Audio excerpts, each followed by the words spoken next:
वहेदमित्रं स्कन्देन यावत्कालविपर्ययः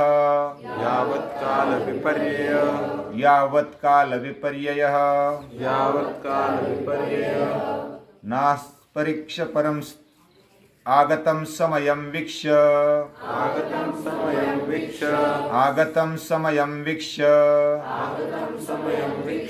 विन्ध्याद्घटमिवाश्मनि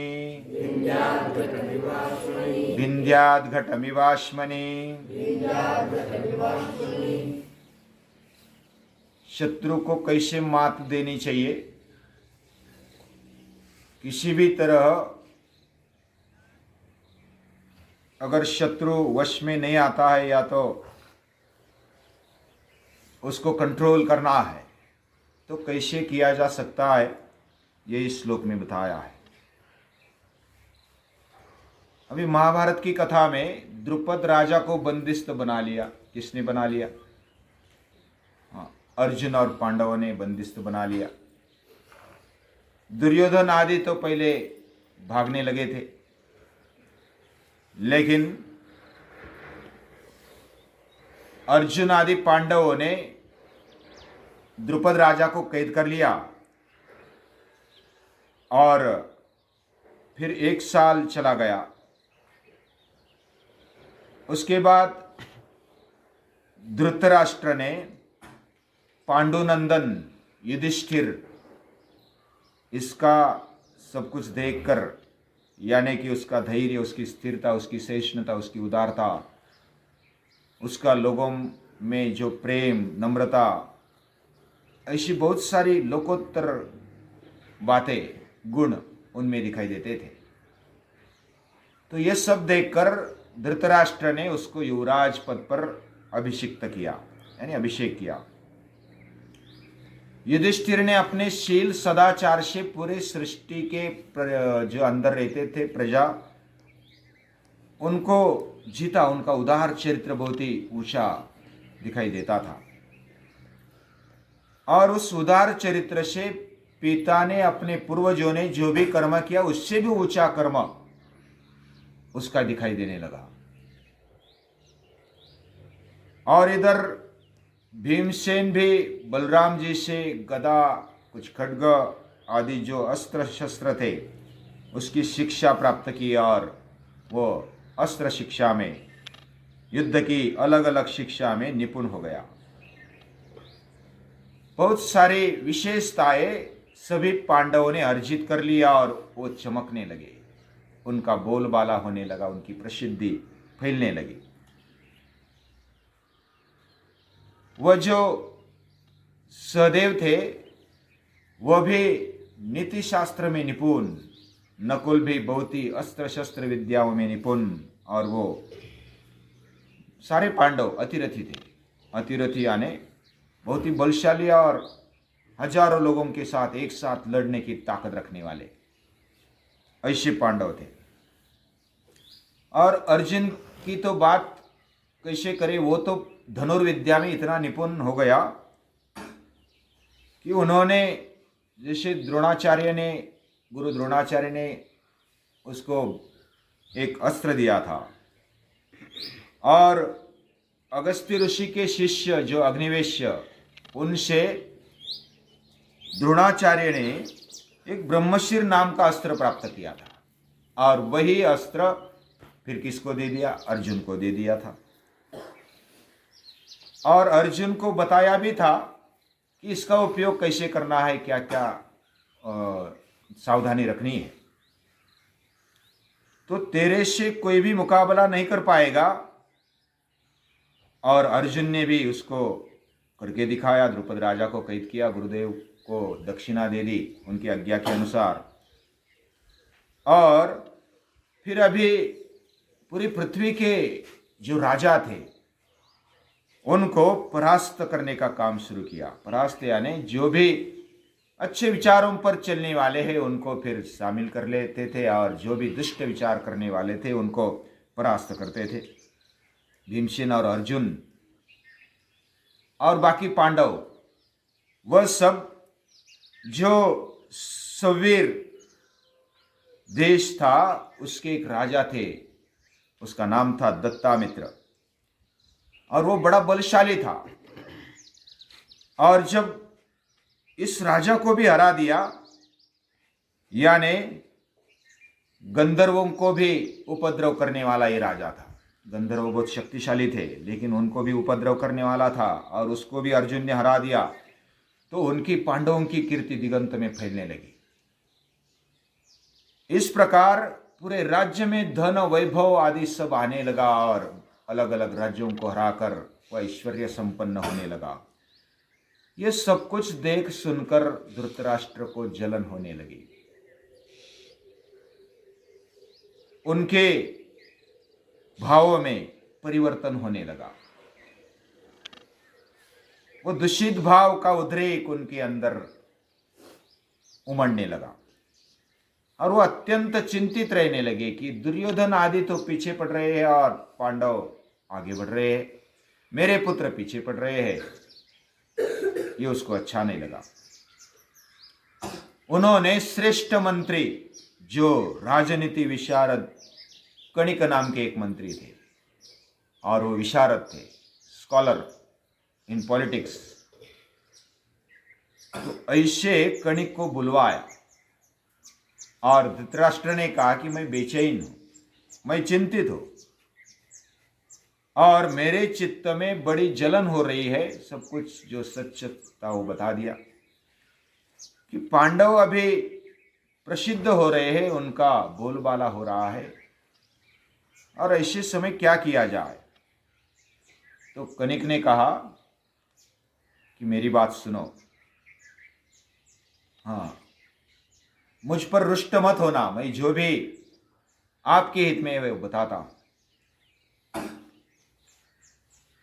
तो इस प्रकार के लोग जब बोलते हैं तो बड़े चालाकी से बोलते हैं, उनके पास नीति निपुणता होती है, नीति का पाठ उसने पढ़ा होता है, और वो ऐसे बताते हैं, बहुत बड़ी बड़ी और अच्छी बातें बताते हैं, हमें भी वो सच लगने लगती है और अच्छी लगने लगती है कि यही सच है। तो उसने, कनिक ने जो भी बताया उसमें हमारे अंदर कोई भी कमजोरी नहीं आने देनी चाहिए। हम छोटे नहीं हैं ऐसा मानकर चलना चाहिए। अगर कमजोरी है तो वो छुपानी चाहिए, और दिखाते समय बड़ी दिखानी चाहिए। और जो भी हमें हमारे सामने आ जाए, शत्रु को कमजोर समझकर उसको सीख देनी चाहिए। अगर कमजोर नहीं है तो उसकी कमजोरी का ध्यान कमजोरी किधर है वो ध्यान देना चाहिए। अगर समझो कि बलाढ्य है, वो हमसे परास्त नहीं होता है, तो थोड़ी देर सुनना चाहिए उसका, कुछ देर तक, कुछ समय तक, और बाद में जब समय आ जाए तो उसको परास्त कर देना चाहिए। वेद मित्रम स्कंदेन यावत काल विपर्य, जब तक विपरीत काल है तब तक उसको कंधे पर बिठा लो, और जब योग्य और ऐसा पटकने का समय आ जाए तो पटक दो। जैसे हम घड़े को पत्थर पर गिरा देते हैं जब पत्थर आ जाता है, तो इस तरह शत्रु को मित्र की तरह कंधे पर बिठा लो और समय आने पर पटका दो। और इसलिए राजा ने कभी हार नहीं माननी चाहिए। हार कुछ देर के लिए मानकर ऐसा समझना चाहिए कि अभी हम हार गए, लेकिन बाद में फिर उसको परास्त कर देना चाहिए। अभी शिवाजी महाराज की भी ये नीति हमें मालूम है, गनिमी कावा। पहले तो भागते थे, भागते भागते फिर पीछे से फिर आक्रमण कर देते थे। लेकिन कोई भी नीति अच्छे के लिए भी उपयोग की जाती है, बुरे के लिए भी उपयोग की जाती है। तो इस तरह शत्रु को कैसे परास्त करना चाहिए, राजनीति का मूल मंत्र एक एक पढ़ाया। साम दाम दंड भेद, अलग अलग प्रकार से शत्रु का नाश करना चाहिए। तो महाराज मैं आपको एक कथा सुनाता हूं। इसके बारे में एक कथा है, ऐसा कणिक कहते हैं। अभी कणिक बड़ा बुद्धिमान है, वो स्वार्थ कोविद है। कोविद यानी पंडित, स्वार्थ के बारे में पंडित, स्वार्थ कैसे साधा जाए उसमें पंडित है। और वो बता रहा है कि एक गीध था, वह भी बड़ा बुद्धिमान था और वो भी स्वार्थ कोविद था, स्वार्थ साधने में पंडित। और उसके 4 मित्र थे। कौन से? एक बाघ, एक चूहा, एक भेड़िया और एक नेवला। नेवला यानी मुंगस। और वो चारों एक साथ रहते थे। और एक बार क्या हुआ, एक हिरन का राजा यानी हरिण, वो बहुत अच्छा लगा उनको और उसका पीछा किया, लेकिन वो हाथ में नहीं लगता था। वो बहुत तगड़ा था, दौड़ने में बहुत तेज था। बहुत बार उसको पटखानी देने का प्रयास किया, लेकिन वो आया नहीं हाथ में। तो चारों की मीटिंग हो गई। कौन कौन? बाघ, फिर नेवला, फिर चूहा और दूसरा क्या है? हाँ, भेड़िया। भेड़िया मालूम है? लांडगा। और उनकी मीटिंग हो गई और मीटिंग में ऐसा तय हुआ कि हम साथ मिलकर उसका काम करेंगे, काम तमाम कर देंगे। तो कौन कौन क्या क्या करेगा? तो चूहा बोलता है मैं मेरा काम करूंगा, मैं, वो नींद में होगा ना हिरन, तो उसके पाँव में कुतरूंगा और कुतर कुतर के उसका पाँव जख्मी कर दूंगा। और चूहा जब चुभता है तो समझ में नहीं आता है, वो फूंक मारता है, अपने शरीर को बधिर कर देता है, फिर चबाता है। तो इस तरह चूहे ने उसका काम कर दिया रात में। और आप जो तीनों है, तीनों मिलकर उसको परास्त कर देना। फिर बाघ तो बड़ा शूरवीर होता है, क्रूर होता है, तो उसने उसका काम कर दिया हिरन का, क्योंकि वो पाँव दुखने लगा तो भाग नहीं सका इतना, तो पकड़ा गया। पकड़ा जाने के बाद फिर वो गीध के पास आ गया और गीध के सामने वो रख दिया। गीध बोलता है अब आप थके हुए, थोड़ा मैला आ गया है, धूल आ गई है हाथ पांव पर, तो थोड़ा स्वच्छ होकर नहा धोकर आ जाओ, फिर हम पार्टी मनाएंगे। तो नहा धोकर आ जाओ, ऐसा बोलने के बाद फिर नहा धोने के लिए चले गए सब। और बाकी सब गीध को बोले कि तुम ठहरना इधर, हम आने के बाद फिर साथ में मेजबानी करेंगे। चलो ठीक है। पहले बाघ पूरा नहाया धोया और तुरंत आ गया। बाघ को भूख लगी थी,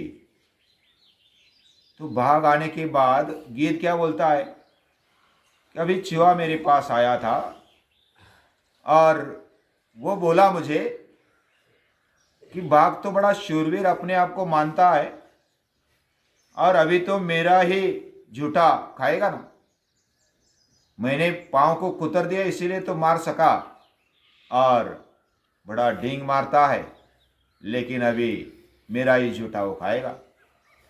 अभी ऐसा बोलने के बाद बाघ बोला अरे मैं तो इतना बड़ा शूरवीर और कैसे तेजस्वी न रहूं। बोला कि ऐसा बोलता है, ठीक है मैं दूसरी शिकार कर लेता हूं। तो बाघ क्या कर दिया, वो चल गया। फिर कौन आता है? फिर भेड़िया आता है। भेड़िया आने के बाद फिर गीध बोलता है कि नेवले ने तेरे बारे में ऐसा कहा कि तू तो मित्र है और मित्र बनकर के मैं तेरा काम देख लूंगा, यानी कि मैं तुझे बाद में देख लूंगा, तूने तो कुछ नहीं किया, सिर्फ खाने के लिए आता है। और ऐसा कुछ चुगली लगा दी नेवले को बीच में रखते हुए, और फिर वो चला जाता है। फिर आता है नेवला और चूहा भी बीच में आ जाता है। और नेवला, अभी गीत तो बड़ा है ना, तो चूहे को बोल दिया कि बाघ या तो नेवला बोलता था कि तुझे मैं तो एक झापड़ में खा लूंगा। हाँ, चूहा कितना छोटा होता है, एक पंजे में मार दिया तो बस तेरा, एक घास में मैं तुझे खा लूंगा, तेरा कुछ नहीं रहेगा, ऐसा नेवला बोलता है। और फिर नेवला आता है तो नेवले को बताता है कि बाकी सबको मैंने, बाघ को, गीर क्या बताता है, मैंने बाघ को, भेड़िए को और चूहे को तो भगा दिया, परास्त कर दिया, मार दिया उनको, यानी वो डर करके भाग गए। तो नेवला बोलता है इन सभियों को भाग दिया तो मेरा क्या, इसका ये मुझे तो वैसा ही खा जाएगा। तो गीद इतना पराक्रमी है, बाघ को भगा दिया, भेड़िए को भगा दिया, चूहे को भी भगा दिया, तो मेरा क्या रहेगा। तो नेवला भी भाग गया। अभी जो गीद था वो तो अकेला खाने लगा, मौज मजा करने लगा। तो ऐसा राजा ने अपना व्यवहार करना चाहिए।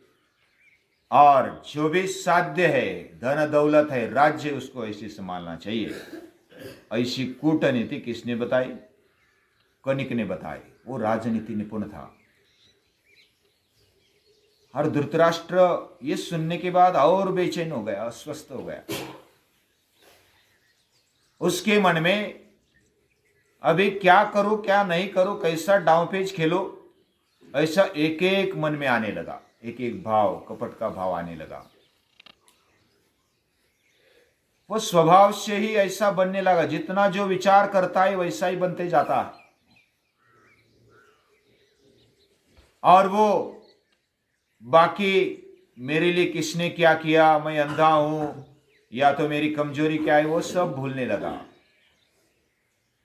मैं ऐसा अचानक राजगादी पर बैठा हूं, मैं टेम्पररी बैठा हूं, मुझे आशा नहीं करनी चाहिए, सब भूल गया वो। और वो कपट कारस्थान मन में आने लगा। और कुछ ज्यादा किए बिना अभी इनको परास्त करना, पांडवों को, ये सामने सामने किसी के दम की बात नहीं। तो इनको और कुछ आइडिया बनाकर शठ से या तो कपट से उनको कैसे परास्त किया जाए, ऐसा एक एक मन में आने लगा। और ऐसे जो लोग होते हैं वह खलनायक उनको किया जाता है, यानी कि कथा के खलनायक ऐसे होते हैं। वो कपट कारस्थान रचा के, यानी मुंह पर अच्छा अच्छा बोलना और बाद में धोखा कर देना। और ऐसा कनिक ने बताया। और कनिक का जो पाठ था, जो लेसन था, उन्होंने बहुत ही अमल में लाने का निश्चय कर लिया कि कुछ ना कुछ ऐसा करना चाहिए, तब भी राज्य मिलेगा, नहीं तो कैसा मिलेगा। तो अलग अलग जगह पर गुप्तचर भेज दो, जंगलों में, राजधानियों में, अलग अलग शहरों में, बाजारों में, अलग अलग जगह पर गुप्तचर रखने चाहिए। और धीरे धीरे जानकारी लेनी चाहिए, कौन क्या कर रहा है, कैसे चाल चलनी चाहिए, कैसी नीति अपनानी चाहिए। कभी कभी अगर सौगंध देने की जरूरत पड़े तो सौगंध खा लेना, कभी कभी आश्वासन देने की जरूरत पड़े तो आश्वासन दे देना झूठा झूठा। और इस प्रकार कभी अगर साष्टांग दंडवत करने की भी जरूरत पड़े तो कर लेना, कोई बात नहीं। लेकिन समय आने पर फिर काम कर लेना अपना अपना। तो ऐसी आशा कभी मत छोड़ना और सतत कुछ ना कुछ करते रहना, राज्य को कभी मत छोड़ना। और अपना जो है वो किसी भी, यानी जो पराया है तो उस पर भी विश्वास मत करना, और जो अपना है उस पर भी विश्वास मत करना। उस पर संशय की नजर से देखना हर एक को। तो इस प्रकार धृतराष्ट्र विचार करने लगा। और इसलिए महाभारत का सबसे बढ़िया खलनायक कौन है? धृतराष्ट्र है। वो अंधा होने के बावजूद भी वो सचमुच अंधा है, यानी आंखों से अंधा तो है ही, लेकिन अपनी बुद्धि को भी अंधा बना दिया। अंधे नैव नियमाना यथांधा। जो अंधा अगर कुछ विचार करता है उसके पीछे चलने वाले भी अंध, जैसा कुछ घेटा यानी जो ये रहता है भेड़, तो वो भेड़े जैसे चलते हैं, पीछे जो भेड़े चलते हैं तो वो उसके पीछे चल जाते हैं, सामने गिर जाते तो वो भी गिर जाते। वैसा धृतराष्ट्र ऐसा विचार करने लगा और बाकी उनके पुत्र भी वो भी वैसा ही विचार कर रहे थे, वो भी उनके पीछे चलने लगे। उनकी एक चौकड़ी बन गई। हाँ, कर्ण, शकुनी, दुशासन, दुर्योधन आदि वो साथ में बैठने लगे और धृतराष्ट्र आप जो भी करना है करो, मैं ऊपर से अच्छा रहूंगा लेकिन आपके साथ हूँ अंदर से, आप जो भी करना चाहते हैं बिल्कुल करो, राज्य अपना होना चाहिए, संपत्ति अपनी होनी चाहिए, इसमें से कुछ छूटना नहीं चाहिए। तो ऐसा विचार करने लगे। अभी आगे क्या क्या षड्यंत्र रचते हैं वो बाद में देखेंगे, लेकिन जो नीति किधर भी उपयोग की जाती है, कोई भी कर्म, कोई भी कृति अच्छी भी हो सकती है, बुरी भी हो सकती है, उसके पीछे का हेतु क्या है ये बहुत ही महत्वपूर्ण है। और इसका अभ्यास हम आगे चलते हुए करेंगे और आगे क्या क्या होगा वो भी देखेंगे। आज के लिए इतना ही।